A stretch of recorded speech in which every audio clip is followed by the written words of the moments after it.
Kejaksaan Negeri Maluku Tengah menggeledah 2 kantor Badan Penelitian dan Pengembangan Daerah Kabupaten Maluku Tengah atau Baplit-Bangda, serta kantor Dinas Koperasi dan Usaha Kecil Menengah Kabupaten setempat.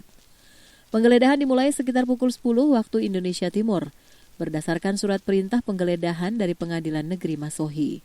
Dalam operasi ini, tim penyidik berhasil mengamankan sejumlah barang bukti penting, yaitu 18 bundel dokumen terkait perencanaan penyaluran bantuan sosial, 1076 dokumen pelaksanaan penyaluran bansos tahun anggaran 2023, serta 1 unit smartphone.